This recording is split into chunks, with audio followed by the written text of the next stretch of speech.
ನಮಸ್ತೆ, welcome back to my YouTube channel. ಯಾರೆಲ್ಲ ಹೊಸದಾಗಿ ಚಾನಲ್ನ ನೋಡ್ತಾ ಇದ್ದೀರಾ ಸಬ್ಸ್ಕ್ರೈಬ್ ಮಾಡಿ, ಹಾಗೆಯೇ ಸಪೋರ್ಟ್ ಮಾಡಿ. ಇವತ್ತು ಬಂದು ಹಲಸಿನ ಹಣ್ಣು ದೋಸೆ ಮಾಡೋದು ಹೇಗೆ ಅನ್ನೋದನ್ನು ತೋರಿಸ್ತಿದ್ದೀನಿ. ರುಚಿ ತುಂಬ ಚೆನ್ನಾಗಿರುತ್ತೆ, ಸ್ವೀಟು ತುಂಬ ಮೈಲ್ಡಾಗಿರುತ್ತೆ, ಹಾಗೆಯೇ ಈಸಿಯಾಗಿ ಮಾಡ್ಕೊಳ್ಬೋದು. ಒಂದು 2ರಿಂದ 3 ನಿಮಿಷ ಟೈಮ್ ಇದ್ದರೆ ಸಾಕು, ಈಸಿಯಾಗಿ ಈ ಸ್ವೀಟ್ ರೆಸಿಪಿನ ಮಾಡ್ಕೊಳ್ಬೋದು. ಬನ್ನಿ ಮಾಡೋಕ್ಕೆ ಏನೆಲ್ಲ ಸಾಮಗ್ರಿಗಳು ಬೇಕು ಅಂತ ನೋಡ್ತಾ ಹೋಗೋಣ.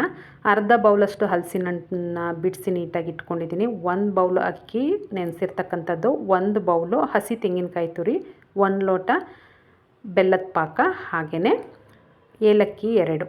ಇದಿಷ್ಟು ಸಾಮಗ್ರಿಗಳಿದೆ, ಈಸಿಯಾಗಿ ಮಾಡ್ಕೊಳ್ಬೋದು. ನೋಡಿ, ಹಲಸಿನ ಹಣ್ಣನ್ನು ಈ ಥರ ನೀಟಾಗಿ ಕ್ಲೀನ್ ಮಾಡಿ ತೊಗೊಳ್ಬೇಕಾಗತ್ತೆ. ಒಳಗಡೆ ಬೀಜ ಮೇಲ್ಗಡೆ ಸಿದ್ರೆ ಎಲ್ಲ ನೀಟಾಗಿ ಕ್ಲೀನ್ ಮಾಡಿ ತೊಗೊಳ್ಬೇಕು.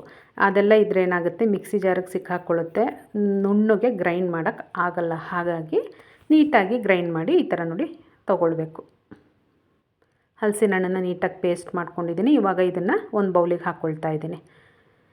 ನೋಡಿ, ಇದು ಬಂದು ನ್ಯಾಚುರಲ್ ಕಲರ್. ಇದಕ್ಕೆ ಅರಶಿನದ ಪುಡಿ ಎಲ್ಲ ಏನು ಸೇರಿಸಿಲ್ಲ ನಾನು, ನೋಡ್ತಿರ್ಬೋದು ನೀವು. ಈಗ ಇದೇ ಮಿಕ್ಸಿ ಜಾರಿಗೆ ನೆನೆಸಿರ್ತಕ್ಕಂಥ ಅಕ್ಕಿನೂ ಕೂಡ ನಾನಿಲ್ಲಿ ಸೇರಿಸ್ಕೊಳ್ತಾ ಇದ್ದೀನಿ. ಅಕ್ಕಿ ಜೊತೆ ತುಂಬ ನೀರನ್ನ ಸೇರಿಸ್ಕೊಳ್ಳಿಕ್ಕೆ ಹೋಗಬೇಡಿ, ನೀರನ್ನ ತೆಗೆದು ಅಕ್ಕಿನ ಸೇರಿಸ್ಕೊಳ್ಳಿ. ಹಾಗೆಯೇ ಹಸಿ ತೆಂಗಿನಕಾಯಿ ತುರಿ ಇದೆಯಲ್ಲ, ಅದನ್ನು ಕೂಡ ಹಾಕ್ಕೊಳ್ತಾ ಇದ್ದೀನಿ. ಹಸಿ ತೆಂಗಿನಕಾಯಿ ತುರಿನೇ ತೊಗೊಳ್ಳಿ, ರುಚಿ ತುಂಬ ಚೆನ್ನಾಗಿ ಬರುತ್ತೆ. ಒಣ ತೆಂಗಿನಕಾಯಿ ಕೊಬ್ಬರಿ ಆದರೆ ಅಷ್ಟು ರುಚಿ ಚೆನ್ನಾಗಿ ಅನಿಸಲ್ಲ. ಹಾಗಾಗಿ ಏಲಕ್ಕಿನೂ ಕೂಡ ಸೇರಿಸ್ಕೊಂಡು ಫಸ್ಟಿಗೆ ಹಾಗೆ ಗ್ರೈಂಡ್ ಮಾಡ್ಕೊಳ್ಳಿ. ನೋಡಿ, ಅದಾದಮೇಲೆ ಬೆಲ್ಲದ ಪಾಕನ ಸೇರಿಸ್ಕೊಂಡು ಗ್ರೈಂಡ್ ಮಾಡ್ಕೊಳ್ಬೇಕಾಗತ್ತೆ. 1/4 ಸೇರಿಸ್ಕೊಂಡಿದ್ದೀನಿ ಬೆಲ್ಲದ ಪಾಕನ, ಉಳಿದಿದ್ದನ್ನು ಆ ನಂತರ ಉಪಯೋಗಿಸೋಣ. ನೋಡಿ, ಈ ಥರ ನುಣ್ಣಗೆ ಪೇಸ್ಟ್ ಮಾಡಿಕೊಂಡು ಹಲಸಿನ ಹಣ್ಣು ಪೇಸ್ಟ್ ಇದೆಯಲ್ಲ ಅದಕ್ಕೇ ಹಾಕ್ಕೊಳ್ತಾ ಇದ್ದೀನಿ. ನೀವು ಮತ್ತೊಂದು ಕೆಲಸ ಮಾಡ್ಬೋದು, ಈ ಅಕ್ಕಿ ಏನು ರುಬ್ಬಿದ್ದೀವಿ ಇದಕ್ಕೇ ಹಲಸಿನ ಹಣ್ಣು ಪೇಸ್ಟನ್ನು ಹಾಕ್ಕೊಂಡು ಒಂದು ರೌಂಡ್ ಮಿಕ್ಸಿ ಮಾಡ್ಕೊಂಡ್ರಿ ಅಂತ ಅಂದರೆ ಮತ್ತೊಂದು ಬಾರಿ ಕಲಸೋ ಅವಶ್ಯಕತೆ ಇರಲ್ಲ, ನೀಟಾಗಿ ಅಲ್ಲೇ ಮಿಕ್ಸ್ ಆಗುತ್ತೆ.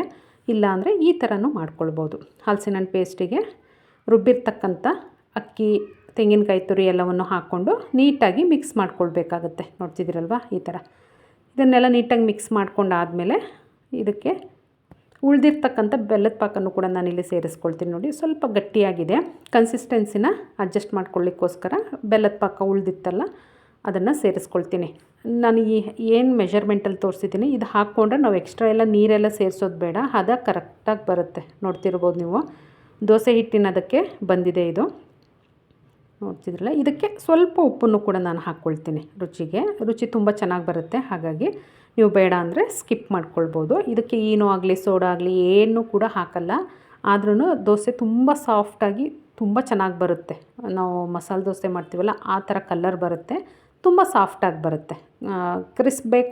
ಕ್ರಿಸ್ಪಿಯಾಗಿ ಬೇಕು ಅಂತ ಅಂದರೆ ನೀವು ತೆಳುಗೆ ಹಾಕ್ಕೊಂಡ್ರೆ ಕ್ರಿಸ್ಪಾಗಿ ಬರುತ್ತೆ. ಸ್ವಲ್ಪ ಸೆಟ್ ದೋಸೆ ಬರುತ್ತಲ್ಲ ಆ ಥರ ಹಾಕ್ಕೊಂಡ್ರೆ ತುಂಬಾ ಸಾಫ್ಟಾಗಿ ಬರುತ್ತೆ. ನೋಡಿ, ನಾನಿಲ್ಲಿ ನಾನ್ ಸ್ಟಿಕ್ ಪ್ಯಾನಲ್ಲಿ ಹಾಕಿ ತೋರಿಸ್ತಿದ್ದೀನಿ. ಇದಕ್ಕೆ ನೀವು ತುಪ್ಪನೇ ಹಾಕ್ಕೊಳ್ಬೇಕು ಮೇಲೆ, ಎಣ್ಣೆ ಹಾಕ್ಕೊಂಡ್ರೆ ರುಚಿ ಅಷ್ಟು ಚೆನ್ನಾಗಿ ಬರಲ್ಲ. ಹಾಗಾಗಿ ನೋಡ್ತಿರ್ಬೋದು ಕಲರ್ ಎಷ್ಟು ಚೆನ್ನಾಗಿ ಬಂದಿದೆ ಅಂತ ಹೇಳಿ. ಇದು ತಿನ್ನಲಿಕ್ಕೂ ಕೂಡ ತುಪ್ಪದಲ್ಲೇ ತಿನ್ನಬೇಕು, ರುಚಿ ತುಂಬ ಚೆನ್ನಾಗಿ ಬರುತ್ತೆ. ಇನ್ನೊಂದು, ಅಕ್ಕಿ ನೆನೆಸ್ಲಿಕ್ಕೆಲ್ಲ ಟೈಮ್ ಇಲ್ಲ ಅಂದರೆ ನೀವು ರವೆ ಅಥವಾ ಚಿರೋಟಿ ರವೆ ಯಾವುದಾದ್ರೂ, ಅಲ್ಲ ಉಪ್ಪಿಟ್ಟು ರವೆ ಬರುತ್ತಲ್ಲ ಅದಾದರೂ ಸರಿ, ಅಥವಾ ಚಿರೋಟಿ ರವೆ, ಎರಡರಲ್ಲಿ ಯಾವುದಾದ್ರೂ ಉಪಯೋಗಿಸ್ಕೊಂಡು ಕೂಡ ನೀವು ಈಸಿಯಾಗಿ ಮಾಡ್ಕೊಳ್ಬೋದು. ರವೆನ ಒಂದೇ 1-2 ನಿಮಿಷ ನೆನೆಸ್ಬಿಟ್ಟು ಮಿಕ್ಸಿ ಜಾರಿಗೆ ಹಾಕಿದ್ರೆ ರೆಡಿ ಆಗುತ್ತೆ. ಅಥವಾ ಮಿಲೆಟಲ್ಲೂ ಕೂಡ ಮಾಡ್ಕೊಳ್ಬೋದು. ಈಸಿಯಾಗಿ ಸಿಹಿ ತಿನ್ನಬೇಕು ಅಂತ ಅಂದರೆ ಹಲಸಿನ ಹಣ್ಣಿದ್ರೆ 2 ನಿಮಿಷದಲ್ಲಿ ರೆಡಿ ಆಗುತ್ತೆ. ನೋಡ್ತಿರ್ಬೋದು ಎಷ್ಟು ಸಾಫ್ಟಾಗಿ ಬಂದಿದೆ ಅಂತ ಹೇಳಿ. ಸೀಸನ್ ಇರೋದ್ರಿಂದ ಒಂದು ಸಲ ಟ್ರೈ ಮಾಡಿ, ರುಚಿ ಹೇಗೆ ಬಂತು ಅಂತ ಅಂದ್ಬಿಟ್ಟು ಕಮೆಂಟಲ್ಲಿ ತಿಳಿಸಿ. ನೋಡ್ತಿದ್ದೀರಲ್ಲ, ಕಲ್ಲರ್ ಆಗ್ಬೋದು, ಒಂದು ನೋಡಿ ಎಷ್ಟು ಚೆನ್ನಾಗಿ ಬಂದಿದೆ ಅಂತ ಹೇಳಿ. ತುಂಬ ಅಂದರೆ ತುಂಬ ಸಾಫ್ಟಾಗಿ ಬರುತ್ತೆ. ನೋಡಿ ಎಷ್ಟು ಸಾಫ್ಟಾಗಿದೆ ಅಂತ ಹೇಳಿ. ಮಿಸ್ ಮಾಡದೆ ಟ್ರೈ ಮಾಡಿ. ಇದು ಇವತ್ತಿನ ವಿಡಿಯೋ ಆಗಿತ್ತು. Thank you.